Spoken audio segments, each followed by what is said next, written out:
Hello everyone and welcome back to my channel. This is King Gummy and today we are going to talk about something that has been on my mind for some time now. Something that I'm fairly certain will affect me in the future in the event that this channel grows into something more.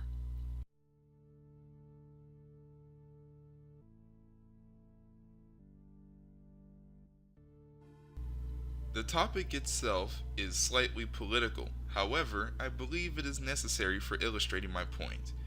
If you've observed anything on the internet, especially on the likes of Twitter, Tumblr, and others, you might have noticed that we currently live in something known as an outrage culture, in that it is considered popular, or at least appropriate, to get offended by things like microaggressions and edgy jokes. You might be asking, my lord, how does this pertain to art? Well, it's because I believe people should be able to express their values in art. What kind of values? Political, religious, social, or even the lack of said values. Art is at its best when it is unrestrained and done in good taste. That's why I never ask someone to draw a character of mine while also restraining their options. I tell them that they have creative freedom. I might want some specific details here and there, but I don't restrict them. Now, by no means am I saying that you won't offend someone, as, because of the aforementioned outrage culture, it's nearly impossible to write any grimdark genres without making someone shrivel up in keyboard warrior angst.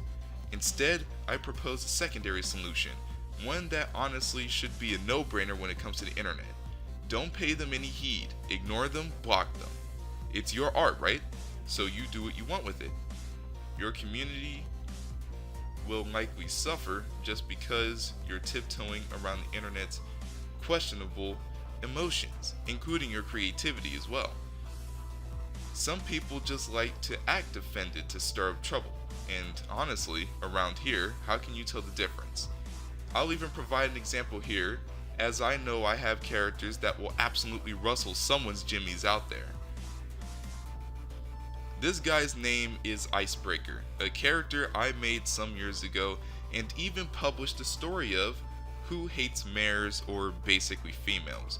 Why?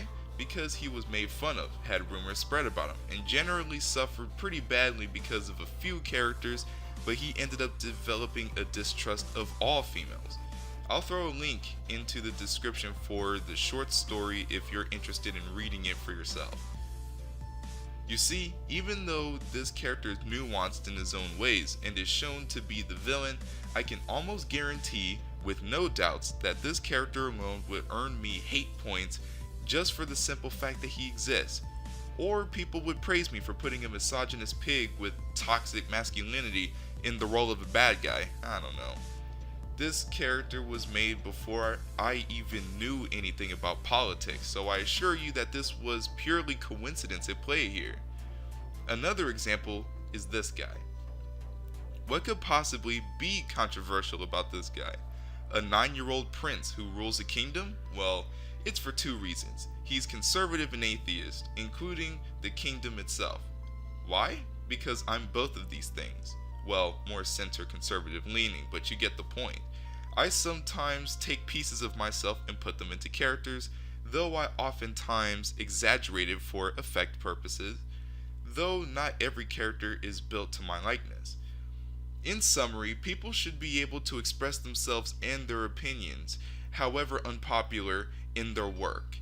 Don't be scared to put in your political opinions or what have you. However, I also advise to not throw it in just for the sake of it being there, as that will likely turn people off. This has been your King Gummy signing off. Have a great Saturday.